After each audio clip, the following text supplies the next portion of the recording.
Sugar இருக்க மக்கள்லாம் எப்போ பார்த்தாலும் டாக்டர் தேடி போயிட்டே இருக்காதீங்க. சுகரு, ப்ரெஷரு, அப்புறம்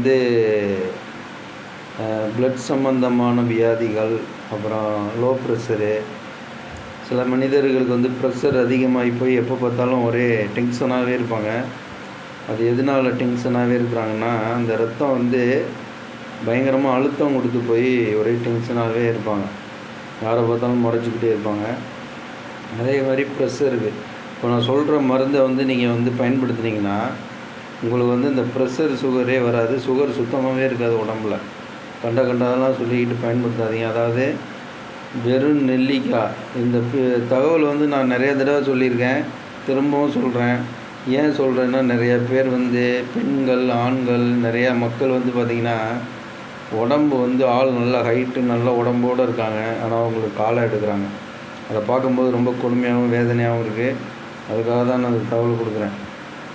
வீட்டில் இருக்கும்போது ஒரு 6 பீஸ் நெல்லிக்காய், பெரிய நெல்லிக்காயை வாங்கி மொதல் நாள் ஒரு இளநீ குடிச்சிடுங்க. மறாவது நாள் ஒரு 6 பீஸ் இல்லை 7 பீஸ் நெல்லிக்காயை கொட்டையை எடுத்துக்கிட்டு மிக்சியில் போட்டு அரைச்சி உப்பு சர்க்கரை எதுவுமே போடாமல் வடிகட்டி ஒரு 3 டம்ளர் தண்ணி ஊற்றி அரைக்கணும். அதை வடிகட்டி குடிக்கணும்.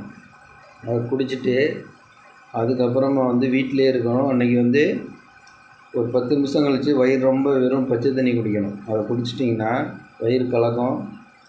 அது மாதிரி நீங்கள் ஒரு 10 நாளைக்கு ஒருக்கா நீங்கள் பண்ணிங்கன்னா, இல்லை ஒரு வாரத்துக்கு ஒருக்கா பண்ணிங்கன்னா, உங்களுக்கு உடம்பு சம்மந்தமாக எவ்வளோ பெரிய வியாதிகள் இருந்தாலும் சரியாயிடும்.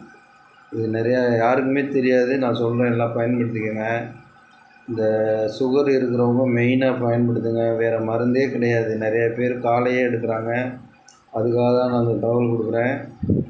இந்த ப்ரெஷர் இருக்கவங்க, சுகர் இருக்கவங்க எல்லாருமே பயன்படுத்துவாங்க. இந்த நெல்லிக்காய் ஜூஸை குடிச்சுக்கிட்டு வயிறு ரொம்ப பச்சை தண்ணி குடிக்கணும். அதுக்கப்புறம் ஒரு 3 மணி நேரத்துக்கு எதுவுமே சாப்பிடக்கூடாது.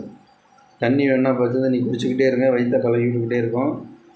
அதுக்கப்புறமா உங்களுக்கு பசிக்குதுன்னா டீ, பிஸ்கெட் அது மாதிரி தான் சாப்பிட்ணும். நான்வெஜ் 2 நாளைக்கு சாப்பிடக்கூடாது. இது மாதிரி நீங்கள் பண்ணிங்கன்னா உங்களோட உடம்புல எவ்வளோ பெரிய வியாதிகள் இருந்தாலும் குணப்படுத்தும். வீட்டில் இருக்க லீவ் அன்னைக்கு செயல்படுத்துங்க. இந்த மாதிரி பயன்படுத்துங்க. அதே மாதிரி இந்த தகவல்லாம் எல்லாருக்குமே தெரிஞ்சுக்கணுங்கிறதுக்காக சொல்ல எல்லாருக்குமே ஷேர் பண்ணி விடுங்க. ஏன்னா இதெல்லாம் ரொம்ப முக்கியமான தகவல். நிறையா மக்களுக்கு நான் பார்க்குறேன், ஒரு 40 வயசுலேயே கால் எடுக்கிறாங்க. பெண்களுக்கும் சரி, ஆண்களுக்கும் சரி.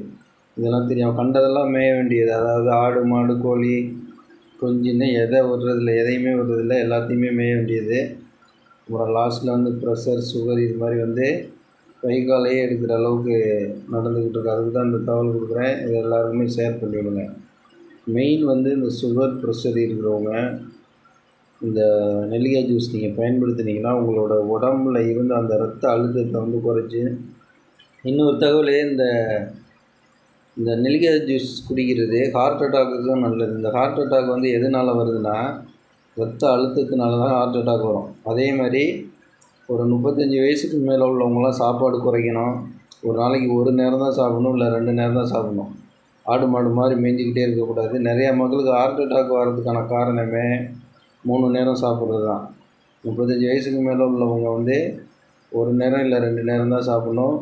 அதே மாதிரி வயிறு முட்டை ஃபுல்லாக சாப்பிடக்கூடாது. மீடியமாக சாப்பிட்டு பழகிக்கங்க. அப்போ தான் உடம்புக்கு ஹெல்த்து ரொம்ப நல்லது.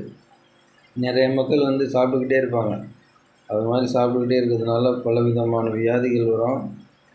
இது எல்லோரும் நம்மளுக்கு தான் ஓசியில் கிடைக்குது, இல்லை வீட்டில் எல்லாமே கிடைக்குது சாப்பிட்டுக்கிட்டே இருக்காதீங்க. காசு பணம் நிறைய இருக்குதுன்ட்டு எவ்வளோவுக்கு எவ்வளோ நீங்கள் சாப்பாடு கம்மி பண்ணுறீங்களோ அவ்வளோவுக்கு அவ்வளோ ஆயுஷ் காலம் கூட வரும். நீங்கள் எவ்வளோவுக்கு எவ்வளோ உடம்பு ஏற்றுறீங்களோ அவ்வளோவுக்கு அவ்வளோ ஆயுஷ் காலம் குறையும். அவ்வளோவும் கெடுதி. இப்போ உள்ள சாப்பாடு வகைகள்லாம் எவ்வளோக்கு எவ்வளோ நீங்கள் சாப்பாடு கம்மியாக சாப்பிட்றீங்களோ அந்த பசிக்கிற நேரம் பிஸ்கெட், டீ, ஜூஸு இப்படி குடிச்சிக்கோங்க.